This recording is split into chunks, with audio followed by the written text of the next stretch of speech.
Alright, so real quickly, let's go over some things. Some of y'all did really good on your quiz last week. Some of y'all, me, not so much.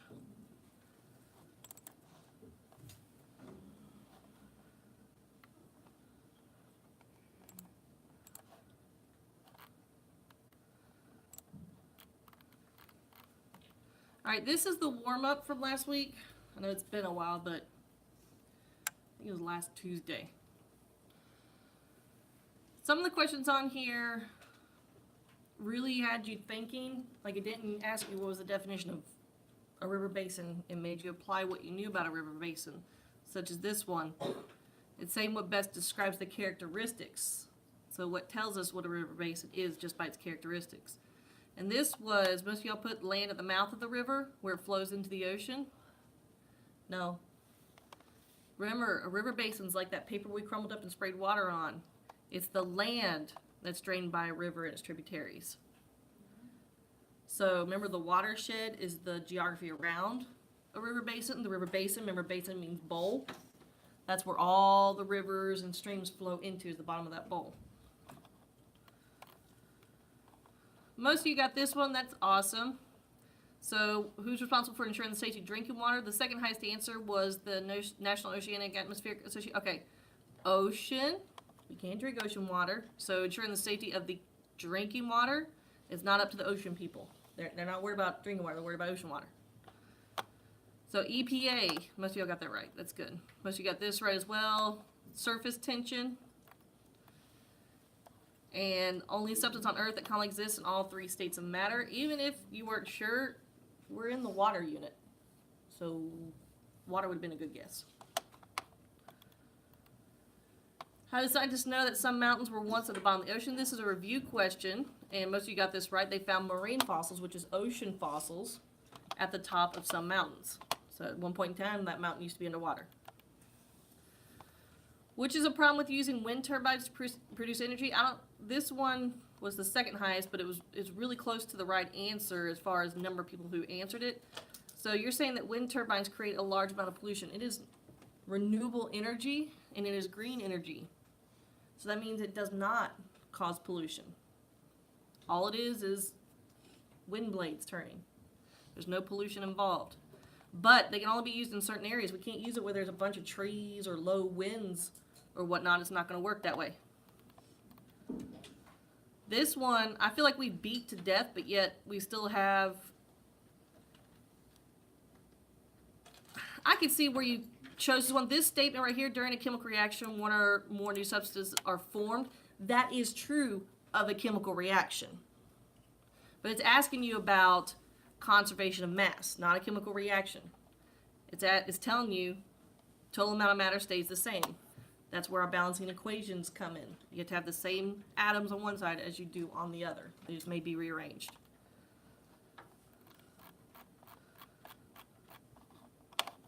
All right. Logan, how many more questions you got? No. You done? Okay.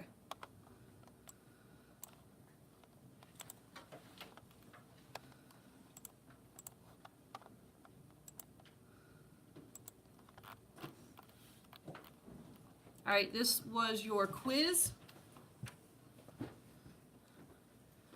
Which would most likely result from a decrease in water supply to watersheds? Most of you got this right. Remember, the watersheds are the geography that lead to the river basin. So which would decrease the water supply, so the streams running down the watershed? That'd be if the water in it went down, so the rivers went down. Lakes are in the river basin. That's where the water flows to. But the watersheds itself are the geography, the mountains, the hills around it. Where is most of the Earth's fresh water located? It's frozen. So snow and glaciers. Process by which water from the ocean enters the atmosphere. Most of you got that right. Evaporation, that's just knowing the water cycle. Where does all water eventually flow? Almost all of you got that. Thank you very much. Eventually everything flows to the ocean. The percentage of Earth's water that is found in oceans, a lot of you answered 71%. What is that the total amount of water of? What does that number represent?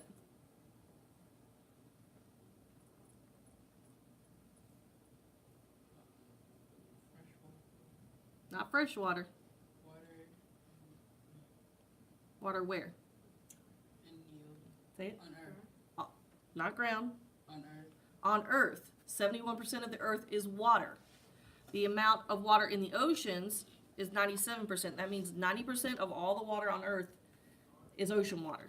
So almost all the water on the Earth is ocean water. All right, what would happen if rainfall amounts were reduced by 50%? Annual means yearly. So yearly rain amounts were dropped half. That'd be a drought. I don't know why a flood was chosen so much when the rainfall amounts were reduced. That means they went down 50%. You have less rain, then you have a drought. Why is fresh water in such short supply? Because most of it is frozen. Not trapped underground. We can access that. We dig a well.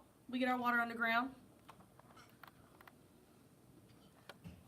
Non-point pollution sources. This is stuff you guys have got to just practice and studying.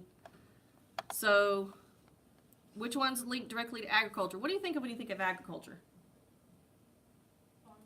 Farms. So, if I have farms, what do I need to add to my plants to get them to grow? Fertilizer.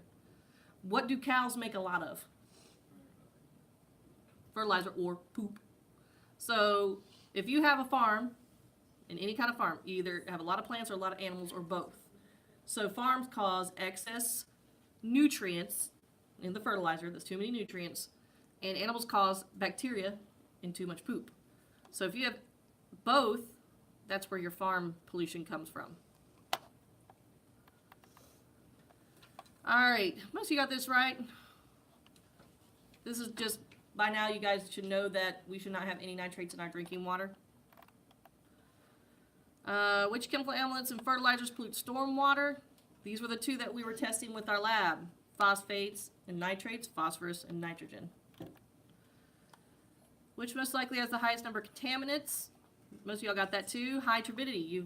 If you got two water samples and one's clear, one's cloudy, we're going to assume that the one's cloudy has stuff in it it's not supposed to.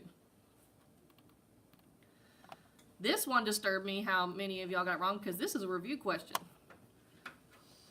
You need to know that the pH scale goes from 0 to 14. If you're under 7, you're an acid.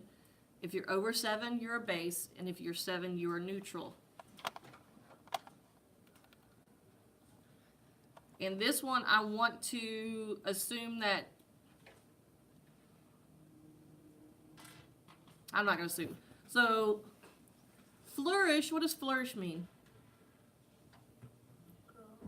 Grow. What else?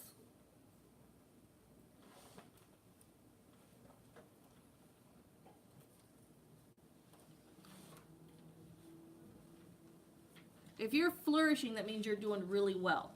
Whether it's you're growing really well or you're succeeding. Flourish means that you're doing absolutely great. So, agriculture, again, farming. That means we have a lot of fertilizers in the water, which means we're going to have a lot of plants, sometimes too much. There is such thing as too much plants. So, in agricultural areas, water plants do very, very well. Fish do not usually. Fish tend to die off. This one, you need to know the difference between cohesion and adhesion. Cohesion's when water molecules... Actually, that one's wrong. So y'all need to switch. We'll switch that, but it's still too close. I don't like that. So y'all need to know the difference between cohesion and adhesion. That's too close together. Remember, cohesion means you stick together with other water molecules. Adhesion means you stick to other things, like leaves. And this one should have been 100%. I don't know what happened here. This is straight up like week 1 review. Neutrons are neutral.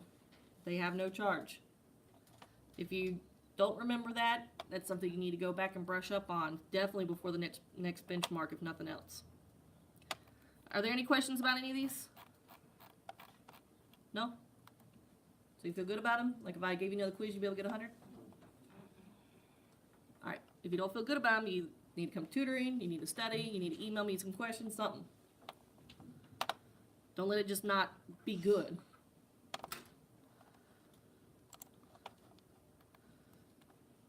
All right, get out your lab papers if you don't have them out already. Nope, nope, nope, nope.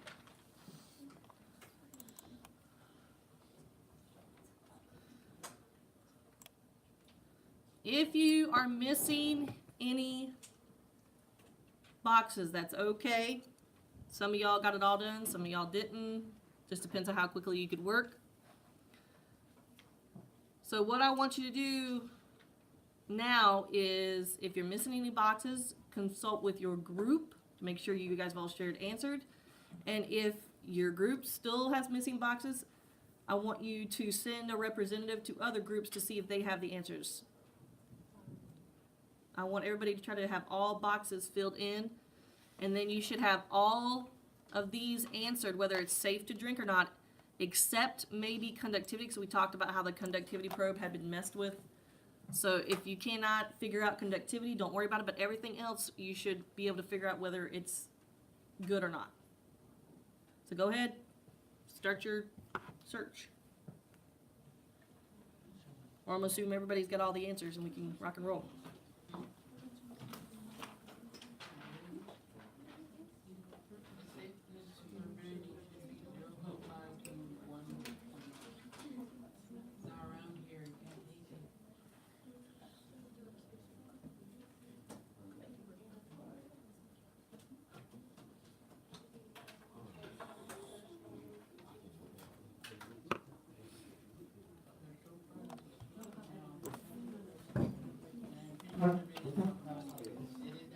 If you have all the data filled in, make sure you have part 2 done, where you're guessing which sample comes from which. Remember, your choices are toilet water, bottled water, creek water,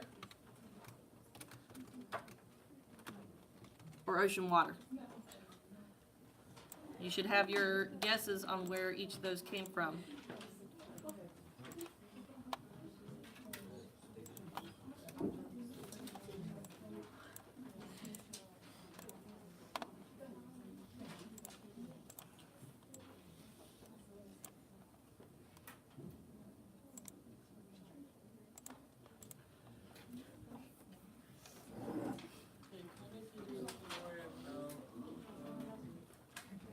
Has to be less than, as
So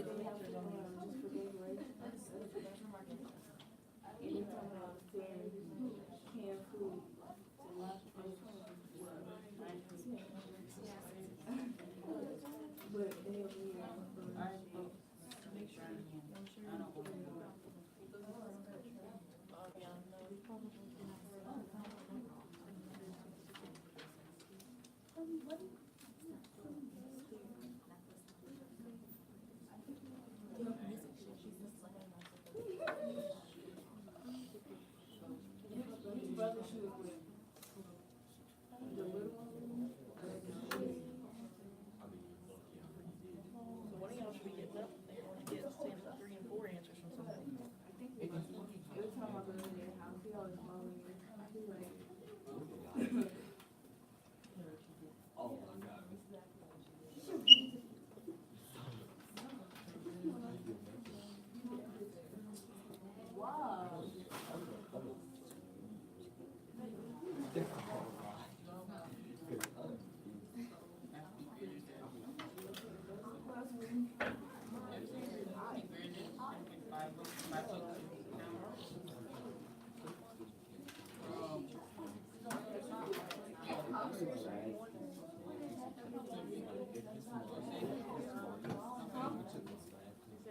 Non-activity, you don't have to worry about.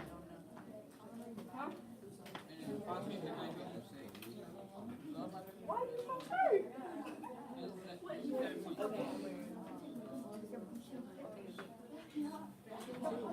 Because like, so for the support training.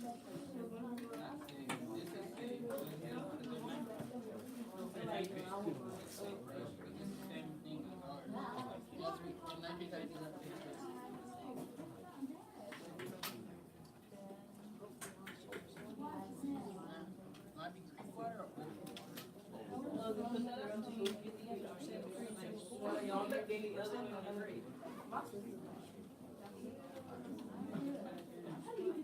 You know, I remember trying to activity.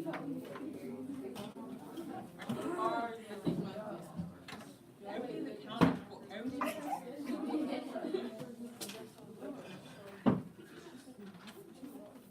Yours have 2 different. My little brother We don't have loves enough me, to go y'all. office, so it's still gonna be And I'm probably- but it's not gonna have the chances to have that much oxygen in it. And pretty much it's very cloudy.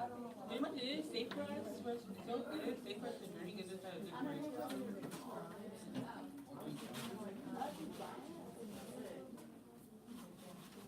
we're gonna let the guys not take it.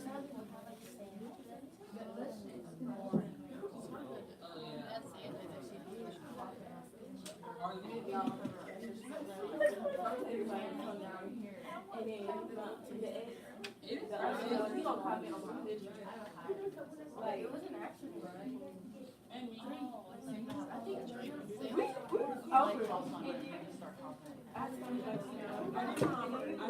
I drove that picture one time on my birthday, and I was by accident. First time I did it was I picked up my phone by accident, I was part of the ocean, I sunk. I have so many questions. Really, because I'm really drowning. I'm not anymore because I got put down. But it's so. Bless you. Yeah. It's quite nice. Right.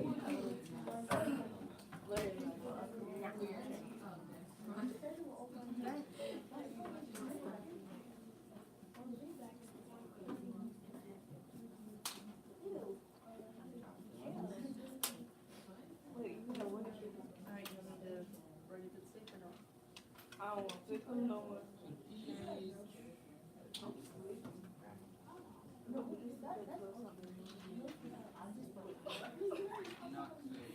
Usually I go to sleep at 2 o'clock in the morning.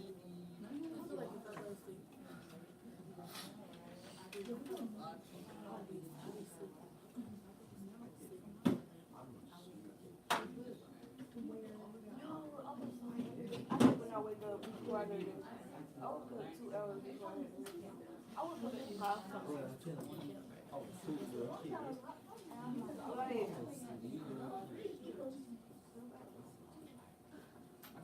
I think when I go to get back home, see, I gotta get up.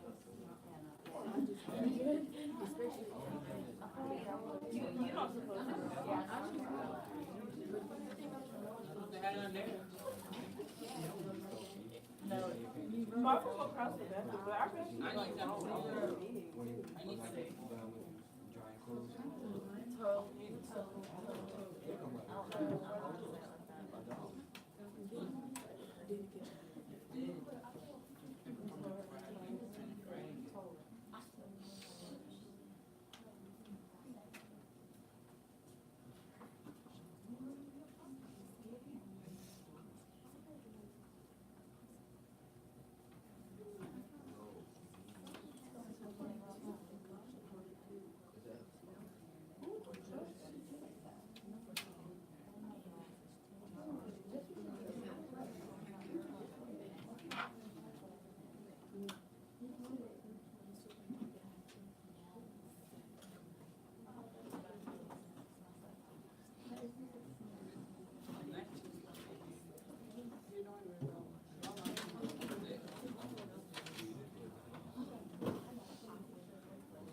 pH is not good.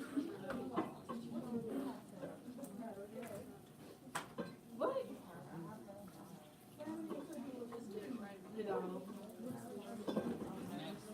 It got ripped.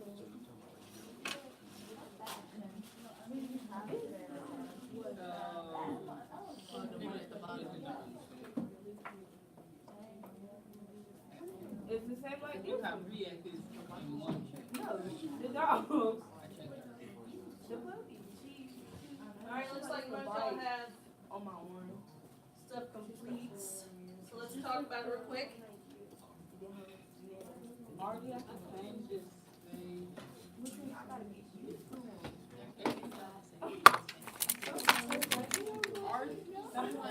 Alright, Brian's group. Everybody's heads up, Noah?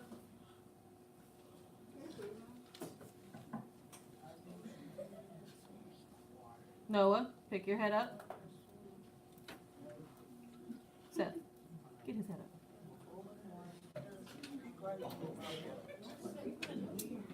Noah, you can stand up if you need to, but you're gonna pick your head up, or you can go home.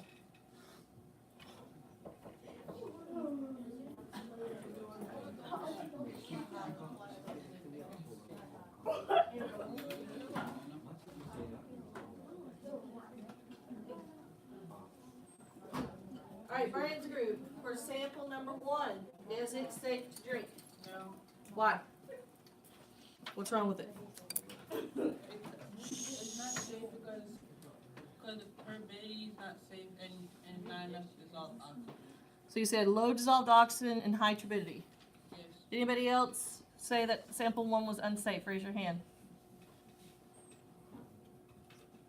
Alright, so everybody agrees? Okay, good. Now, did y'all have a prediction of where it came from? Yes. Where do you predict it came from? Ocean water. Ocean water, okay. Anybody else get ocean water? For sample 1? Okay.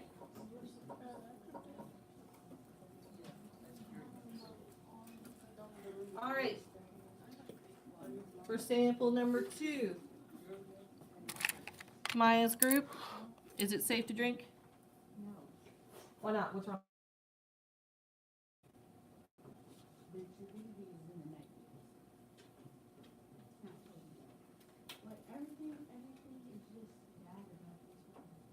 So all the levels are without the safe, outside the safe range?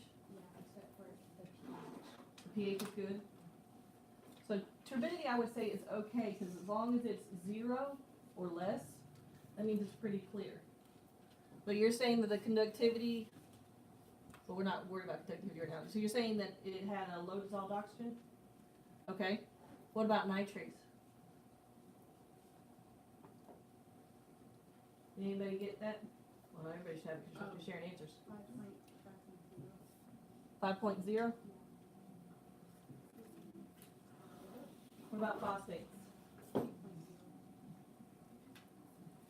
Anybody else say no? That's not safe to drink for sample number 2. Okay. So what do you predict it is? Anybody else predict creek water for number 2? All right, sample number 3. Lourdes's group. Is it safe to drink? Is it potable? Yes, no? Is it safe to drink? Yes? Anybody else agree that it's safe to drink? For sample 3? A few of you? Okay, what do you think it is? Bottled water? Anybody else think it's bottled water for number 3? Okay. All right, Brianna's group. Sample number 4, is it potable? Is it safe to drink? No? Which levels are off?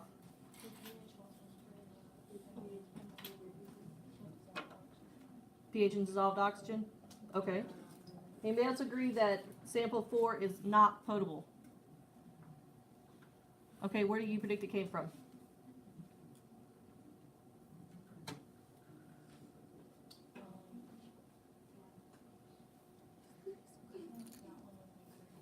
You think it's creek water? Anybody else agree that that one's creek water? Okay, so look at your results.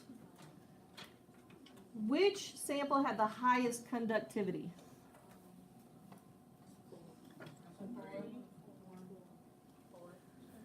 All right, I heard 4. Who else says 4? All right, any other answers besides 4? We have 3. Okay. So it should have been 4 because 4 was ocean water. And what does ocean water have a lot of? It has a lot of salt, which produces a lot of conductivity. Salt is a type of mineral, so it produces a lot of conductivity. So 4, right, you don't ratio, so you just write down the actual answer, is ocean water.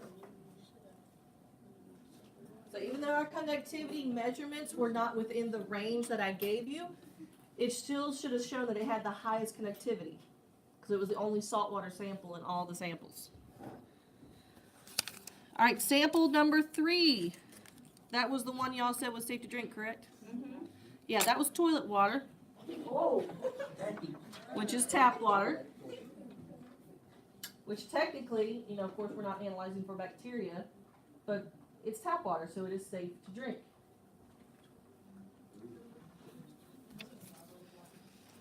Number 2 is bottled water. So if you had levels that were not correct, that means there was some sort of user error or some sort of cross-contamination. Something to get rinsed out right. And number 1 is creek water. Creek water should have had the highest levels of nitrates in theory, because it was taken in an area that had a lot of lawns and small farms in the area, but that doesn't necessarily mean it is contaminated.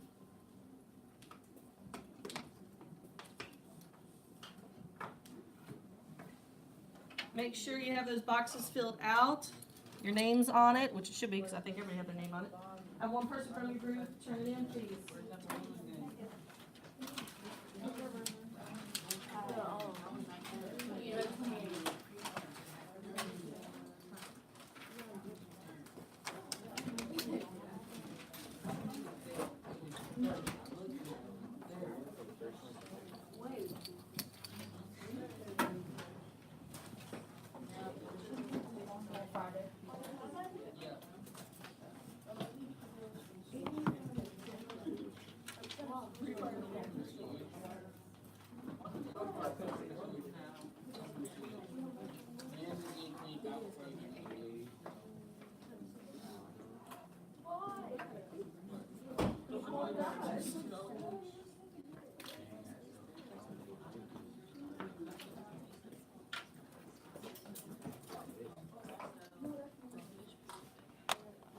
All right, for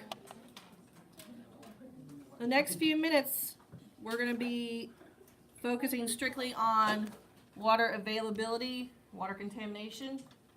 We're going to do some discussions about what if the scenario happened. What do you think would happen to the water supply? But to kick that off, we're going to be watching a few videos about the water crisis in Africa. They're having a lot of issues. If y'all research some of the rivers that run through Africa, and your Facebook project, then you know that pollution is an issue with a lot of those rivers. But not only that, but availability, being able to find water. There's droughts, there's water sources spread out everywhere. They don't have the equipment to dig wells in every village. So there's a lot of issues with water in Africa.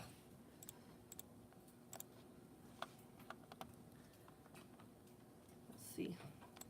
So this one, World Vision is kind of like a charity that likes to find places that do not have access to clean water, and through donations they're able to dig wells in order to have water within reach, clean water that's within reach of these villages. So this is one of the stories about a little girl who has to walk to get water every day.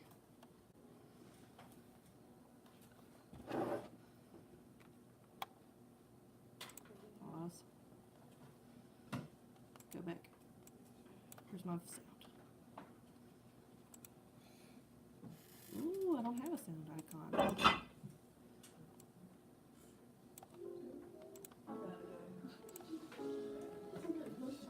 Alright, so she's 5 years old, and she walks 6 kilometers a day to get water. By herself.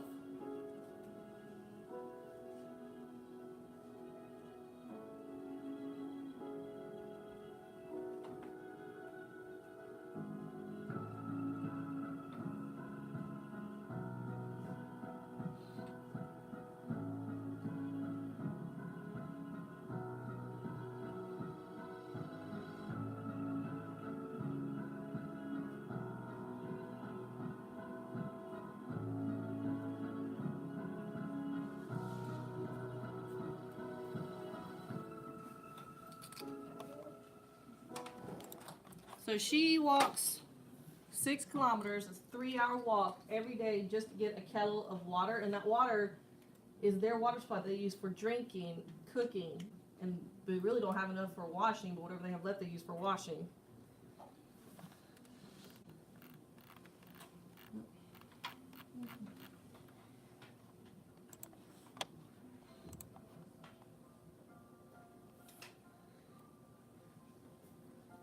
This girl that used to walk 3 hours for water.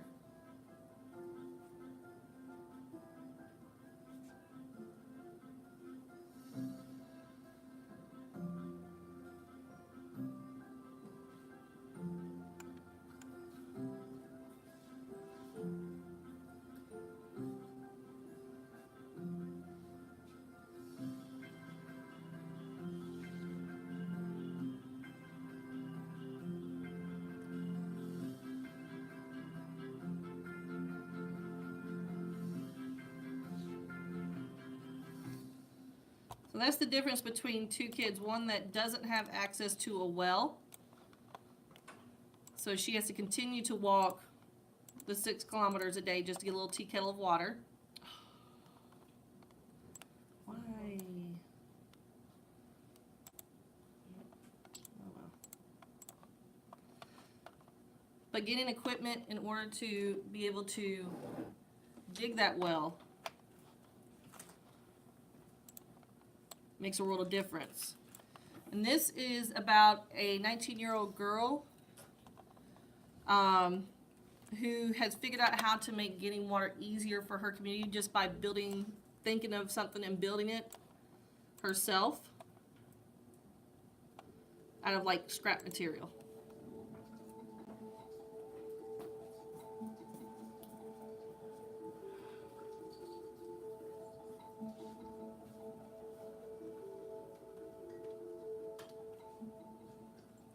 I live in a community wherein water is a problem. In fact, water is very expensive. My name is Khadija Darami. I am 19 years old. I am an innovator.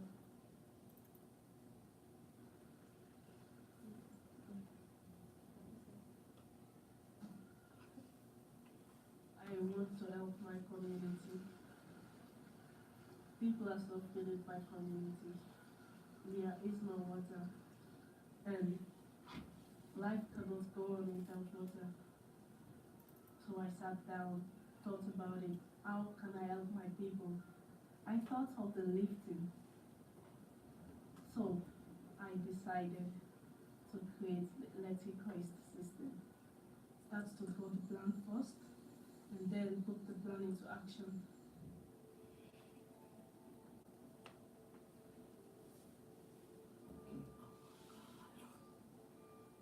The things I used to make the electric hoist, one is the motor, the switch, the circuits, have the open and close, the control box, the capacitor, etc., cables, use all these things. Some of the things I bought, some from the scrapyard. So going to the scrapyard, it's been challenging because you're a girl, you have to be all classy and all, but you go out there starting to take things out, like, oh, I need this one, I need this one.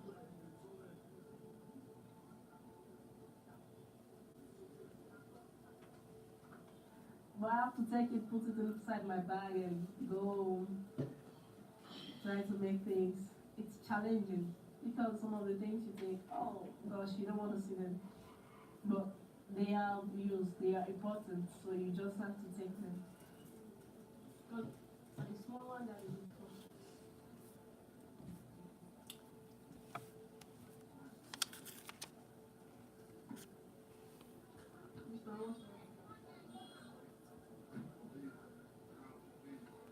This was my first innovation, but after doing this, it drives me into doing more.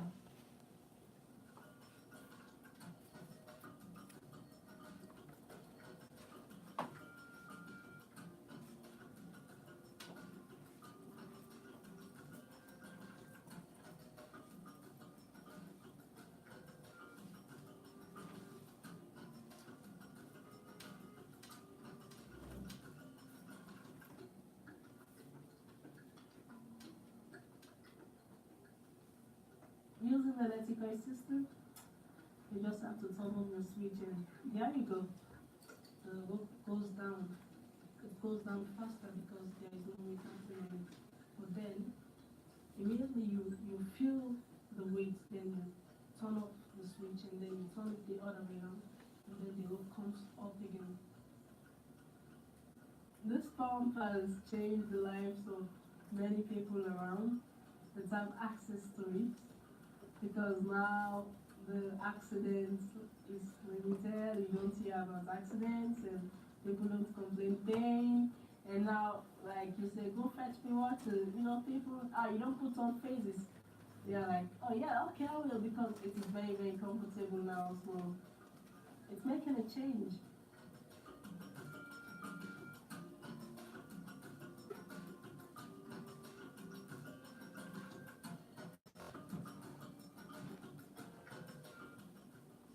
I love my innovation and I'm very, very happy with it because it's not always solving people's problems, but mine as well.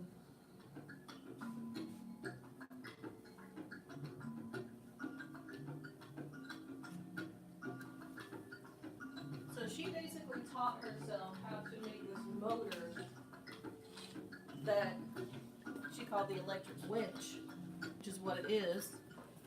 It just lowers the bucket down into the well for them. And you think that's not such, so she built a motor. Okay, cool. But think about having to send your little child to go get water. And like she said, there was a lot of accidents before, so little kids would get hurt, would fall in the well.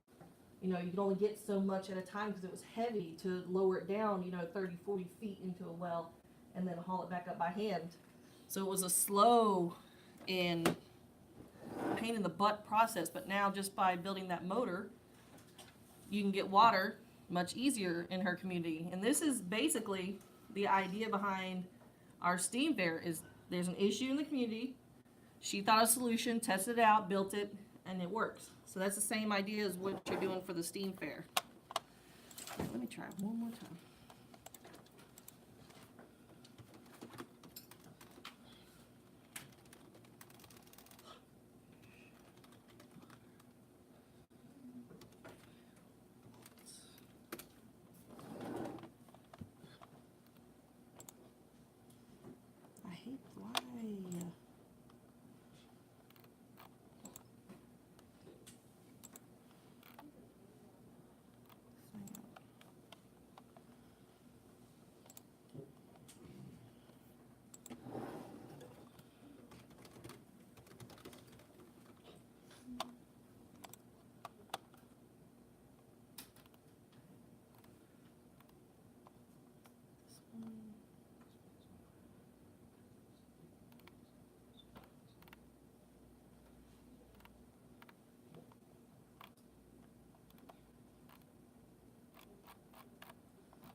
And this is in Zambia,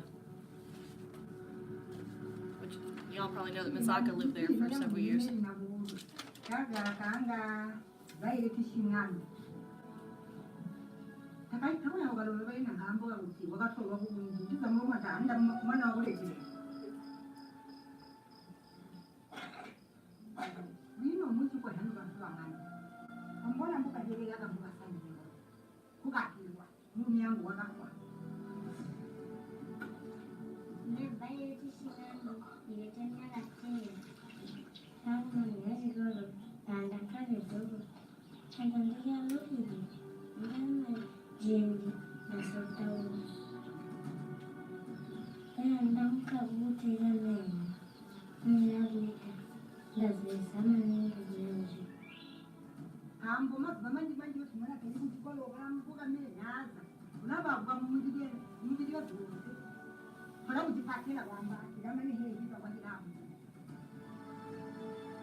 Meeting Violet was such a blessing.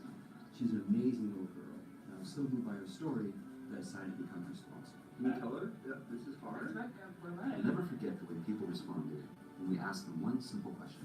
What will it feel like when you have clean water for the first time in your life?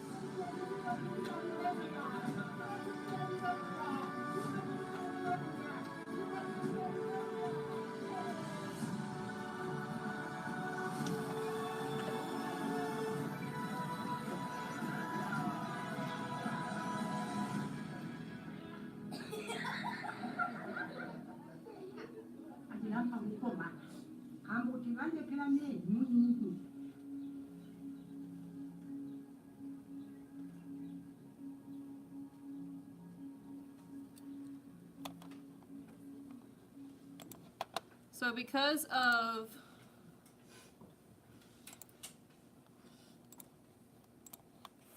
the unsafe water conditions, Violet has a lot of sores. There's a lot of parasites that are in the water that cause skin sores, so she's always scratching, always bleeding from her sores.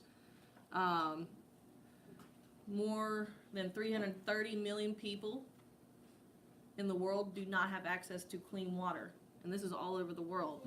There's many places in the U.S. where people still do not have access to clean water.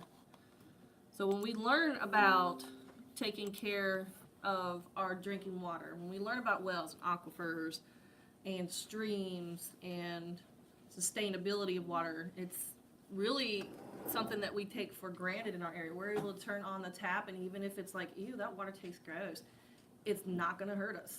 It's safe to drink. It's healthy. So it's really something that we take for granted in our country. All right, so we have a few minutes we can get started, and then we'll pick this up later. Have one person from your group be a note taker. Get out a piece of paper, be a note taker. And it doesn't have to be in your notebook. It just be jotting down stuff. It doesn't have to be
Alright, I'm gonna come around to each group and I'm gonna assign you a question, a focus question.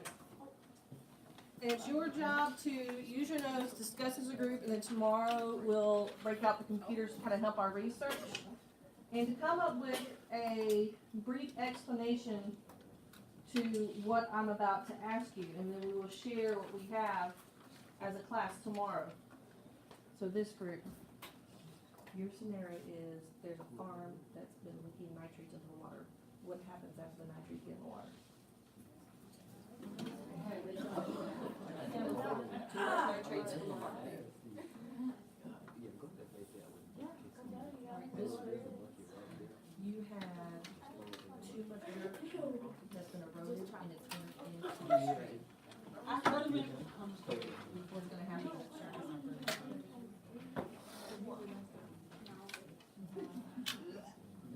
This is you've had a drought, so what does that mean for your aquifer and your wells?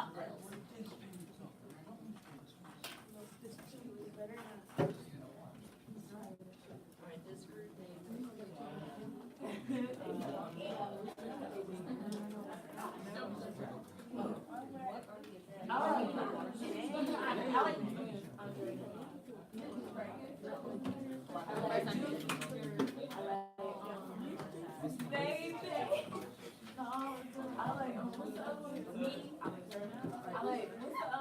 what is an algae? And what are its effects? I don't like the one with the color. I don't like her. And the other one. I don't like her either.